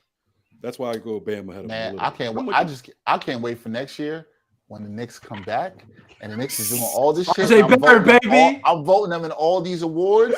Man, y'all gonna be so salty. Vote all your guys, man. Vote your guys. Are we for executive of the year? Are we giving LeBron that award? Him and KD should have to give money back for the teams they put together. They should get money taken away from them for the process they put together. Yeah, or give them defensive player of the year because they blocked a lot of opportunities for their teams. There you go. Who gets the whatever it is, J. Walter Kennedy citizenship or whatever the fuck award? Who gets that? Are we done here? Yeah, we're done. I don't know. Yeah, who gets a citizenship award? I don't know, man. Who's a good citizen out there? None of them. I don't know. I can tell you who won't get it. Kyrie Irving. The joke entered my head too, and I'm like, somebody's gonna say it. What do you mean? He's standing up for the people. No. The mandates, man. That man out here not caring about the people's health. All right, this was a fun one. We went long. Yes, sir. I even made a mistake. I put LeBron on all NBA teams, and then I took it back. See? You It's all good, man. Now, wait, let me ask you guys this. The official All-NBA team, does he make it? Yes. Oh, of course. They're not going to leave him off. Yeah, no, he's going to be on the third team. His media fanboys will 100%. LeBron will make it. Trey will make it. There might not be any Heat players on All-NBA. That's crazy. That would be wild. That would be crazy. Wow. I didn't think Butler deserved it last year, and they put him on there. I think Butler deserves it more this year than last year. We'll make that argument. I think that's fair. But I think if you leave Jimmy Butler off this year, that's a bad job. That's a bad job. Last year, I gave it to him, taking into account that he lost 12 pounds in the middle of the year because of COVID, and then came back and dropped 21-7-7. You're the only one who knows that, though. You know what I'm saying? No, I mean that was reported. That was funny, but that was reported. Yeah, you also just love the Heat. That's it. No, but seriously, if they leave Butler off, I do think that's a bad job. I will definitely say that. Can you imagine if they leave Kevin Durant off? Yo, Jarod is going to be rioting in these streets. The game, they both played around 56 games. Both of them missed a lot of games. I think Towns will get into. I think he does. Towns getting in. Towns should be in. Any chance that Murph's boy Harden makes the team? Absolutely not. He might. He got some fanboys too. He has some fanboys. Who the hell you putting over him on these teams? Listen, no, I'm saying. Maury's out there writing letters right now. You're right. You're right. All letters. You're right. I think, but there are some people. I put him over Trey. What did they put him over Trey? I'm not going to say any names. But there's an infamous occurrence of an NBA writer out there voting for Defensive Player of the Year and having Andre Drummond and Hassan Whiteside on his ballot. A writer that we all know, who is no longer on Twitter. I'm not going to mention his name, but if any Net fans are hearing this, you know exactly who I'm talking about. And look, there are some people who are just going to look at numbers and be like, I know I've heard Harden hasn't been as good, but 22, 8, and 9 or whatever the fuck he has. And then you're not watching the games. That's terrible. But that ain't. I don't think he gets even good though. Like that's not even good. Like compared to the other guards that are ahead of him. Well, we know that a lot of people, not a lot. I'm not going to say that. There are some people who have votes that don't deserve them. Right. 100%. Before we get up out of here, who do we think is going to win these play-in games coming up? We got Nets, Cavs. What's the schedule? Nets, Cavs tomorrow. And then Timberwolves, Clippers. Which I'm excited to see that game. Who do you got winning those games? Nets and Timberwolves. Nets, Timberwolves, Brian. Nets and Timberwolves, assuming Kawhi Leonard doesn't come back. He's not coming back for that game. You're not back for that game. Murph? I'm a wrestling fan. You know what I'm saying? Like, give me is that Kawhi's music? What'd you say, Murph? Nets and Clippers. I still don't trust the Timberwolves completely. I don't blame you for not. When you start believing in the Clippers over the Timberwolves, that's Beverly revenge game. That's amazing. And so the other game would be Hawks Hornets on Wednesday. You got Hawks. And then the last game would be Spurs and Pelicans. You got Pelicans and Hawks? Yeah, Pelicans, Hawks. Murph? I got Hawks, and who knows with that other one. Yeah, I mean it's just like both them teams are just ugh. Ryan, who you got? Pelicans and Hawks. I'm going Hawks, Spurs in that one. But yeah, who knows in that game? I don't trust the Hornets, man. I've tried, but they can't guard at all. They can't guard anybody. I mean, neither really. That game is gonna whatever the over is. Score like nobody's bang that over. Whatever the over is. Bang that over. Bang that over. Like All right. 400. Yep, over. LaMelo and Trey. That would give us Celtics, Nets, and Heat versus Hawks in the East. I like that. And in the West, it would give us Grizzlies, Timberwolves, which is interesting. NBA TV series. And then No, ESPN. They're already on ESPN. Oh, they did. Game one's on ESPN. Okay, Grizzlies, John Morant, they're gonna try to I would hope. Is John Collins out for the season? I don't know if it's like undecided if he's coming back or not. Like they haven't. That's the thing that I think the Hornets, like if the Hornets get hot and they could, like that could be scary, but they're also on the road. And then the other series would be Clippers versus Phoenix. Assuming the Clippers even win. I think they would in the subsequent game. I think the 7 and 8s should win, but look, man, shit happens in single elimination. So teams get tight. So who you got? Oh yeah, you got the Hawks coming up. That's right. Teams get tight, man. Hawks, Heat, and Nets Celtics will be really good. That'll be. I think the Hawks could win game 1, and then after that, shout out to the Bucks for tucking the Nets. Shout out to the Bucks. Listen. Taking the Bulls, who are nobody's really scared of them. You like, and it's close travel wise. Milwaukee to Chicago, that's like 30 minutes. 45-minute flight. Yep. Right. Whatever. I mean, that's a no-brainer. The Bucks are geniuses. That's a smart They're move. like, yo, Boston. Jaylen Brown's not vaccinated. All right, cool. So here's what we're gonna do. We're gonna sit everybody. We're gonna get fucking smacked by the Cavs. Y'all motherfuckers' choice. Play the Nets or play the Raptors. Where you have to go. Genius move by the Bucks. Genius by the Bucks. And they're also telling Boston, yeah, we don't care. We'll beat you in 6. We don't need the game 7 home game. We don't need that. Also, I think the other series the two series I'm really intrigued about coming up, the 4-5 matchups, Philly and Toronto. I think Toronto could win that. Raps in 6. Raps in 6. I like that. I like that picture, Rod. I tweeted at this today. Then what do we got? Mavs and Utah. Mavs Utah in 5.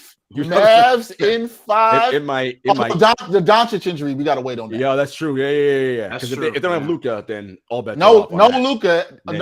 It might be crazy, but could you imagine? So remember last year, right? Nets went up 2-0 on Milwaukee. Everybody's like, all right, Bud about to get fired. It was all right, all end of the world. Oh, don't do it. No, I'm not saying that. What I'm saying is Luka gets injured, right? He don't play. Utah wins, and somehow they find themselves in the conference. I knew that's where you were going. Yo, that's the thing about this league. Wait, what did Utah have to play Phoenix though? But let's say they take Phoenix, let's say Phoenix to 6 or 7 games, and then Chris Paul gets injured as he will. You know, damn, why you gotta be fucking rough for my guy to get injured, man? I mean, doesn't he do it every playoffs? I don't know. That's the thing. So let's say this before we get off. Injuries and COVID and all this shit. That will determine. I think it's going to be more of a factor than we'd want. And it always is. Every season it is. Every season injuries decide. If Utah makes a run to the finals, or all of a sudden Quinn gets an extension. Donovan and Rudy are best buds. They're going on vacation together and shit. Like what the? Well, Donovan will need to average about 35 for them to have any chance. I think. I mean, he could. Oh, yeah, it's in the Denver series. It's possible. And also hope somebody on that team can guard in the perimeter. That's the problem. Y'all think Denver could beat Golden State? Yes. No. I don't think they will, but I think they can. I don't think they will. I wouldn't. They don't have enough, I think they could win 2 games because they can make Jokic can make things. What if Curry is like? We're not sure if Curry's 100%. Nah, they can still win. If I'm Jokic, I don't want to deal with Draymond Green. Yeah, Draymond's annoying as hell. Draymond's gonna kick him in his nuts. Yeah, he's gonna fucking try to suplex him at one point. The biggest question is if everybody seems to like the Raptors over the Sixers, which I do. If that happens, and then Murph's boy Harden looks bad, oh man, we was talking about that extension in the group chat today. If he looks bad. Yeah, I don't know. Well, look, I pulled up his numbers this year just to make sure he wasn't going to be, all NBA. Those shooting numbers. Ugly. And when you watch, it matches the eye test. The eye test is even worse. When you watch, it's worse. Well, Murph, we watched him all season with the Nets. I'm like, what is this guy doing? He's just trying to get bailed out. Yeah, he's just throwing shots up at the rim. Which is what I was saying. That's what I was saying about Morey. Like you watch this. It's your job. It's your job to know what's going on. That's his BFF, man. They boys. Like how are they 2 hours away and you don't know how he's playing? Love is blind, man. Love is blind. You see what you want to see. You know what I'm saying? It's like that old Mario Winans song. He didn't want to know. He didn't want to know what was going on, so he wasn't looking. He wasn't looking. He didn't want to know. Also, Harden played himself too because he would have had an easier. We always said he needs 2 stars, not 1, to get a championship. At least if he was still in Brooklyn, he wouldn't have to do as much. And he did have Chris Paul and Dwight Howard and shit. So like he had stars. Dwight Howard was still really good at that point. And then last thing, watch out. Your boy Ben Simmons might be back for the playoffs. Out there ramping it up in practice today. Yeah, we'll see. We'll see. You can't throw him out. He hasn't played since the playoffs. You're gonna throw him out there in a playoff game? Come on. I mean, 10 minutes. I'll take 10, 15 minutes. You know the Nets are masters of subterfuge and like throwing. They be lying about injuries and circulating videos for propaganda and shit. You know how they do. I think it's fair to question: was Ben Simmons even really injured? Yeah, I think he had. No, you think so? I think. I don't know. What would be what's the purpose of? Yeah, what's the purpose of sit out for? The only thing I don't know what Ben Simmons' purpose. The only thing I'm thinking about is it's got to be something with Philly where he didn't want to come back really quickly because he said all the mental health stuff. So if he came back and automatically, we way past that now. We way past that now. And nobody cares. Okay, like there's also that when it's all said and done, like I don't. Him getting his money, I don't even think that even plays into it really. Like, like even if he played, that doesn't mean you didn't have mental issues before that. No, it doesn't. It doesn't. I just don't. You never know people wanting to protect their image or trying to protect their image, and the whole thing now with him with the money. I agree with you. I don't think most people care. My thing is he had back injuries in Philly. He did. Yes, right. So, but my thing is how is that not taken care of? Like I'm not saying that. I don't know how he got injured. He's had that issue. So you go a year without taking care of that shit. Like what's wrong? What I think is that surgery is like a nuclear option, and they're trying to avoid that. And when he started practicing again with the Nets to get ready, he aggravated it, ramping up, and they were like, "Yo, this shit." Because again, and they knew because the Nets had the medicals. And they're like, Ben, we're talking about surgery. I don't think he wants to get surgery. Who wants to get back surgery? Nobody. That's not an ideal thing to do. MPJ tried not to, and right, he had to get it right. Like it's not a good look. So I think he kept trying to like avoid it. 6'10" light skin thing. I don't know. Yo, on that note, you got Murph taking shots at R&B singers and 6'10" light skinned brothers. I'm just saying. And Murph is like, yo, they kind of merged together. I can't really tell the difference there. Like, there might be some overlap. Back issues, okay. You said 6'10" R&B. Yo, that is it for this episode of the A-Hotel Podcast. I think this is our longest episode ever, Brian. Episode 220. Oh, no. Wifey gonna be mad. Might have to break it into 2 parts, y'all. Right? You might have to break this into 2 parts. It's a lot. It's a lot for people to digest. Or people just turn it on after they realize I picked LeBron to be on second team. That's probably what will happen. Or they might turn it off when they heard Murph and Jarod going at it. They might have. That should have hit the mute button, especially when you're talking about KD. No, I couldn't do that to y'all this time. But if that happens again, we got to give y'all the around the horn treatment, man. We got to do that there. One day, Jarod and Murph will settle the debate on Larry Bird and Kevin Durant. One day we'll settle that debate. It was written. It was written. Chill, bro. Chill. We're not doing this. That is Jarod Hector. Check out his work on True Hoop. Check out my man Jamal Murphy, the Black Catalogist. His great work on Andscape and all the stuff he does. Also check out Brian Fonseca. He's about to hop on another show, 5 Reasons Sports. He'll be talking about the Heat, so he's going to sleep really good tonight. He'll talk enough about the Heat. Hopefully, I haven't been getting sleep like that lately. Yeah, because you're stressed out about your team getting bounced in the first round of the playoffs. Yo, I don't have that stress this year. I don't got that stress at all. I'm good, but I'm miserable because I'm a Knicks fan. I'm Dexter Harry. Until next time on Ain't Hard to Tell podcast, y'all. Let's go Mets. Let's go Knicks.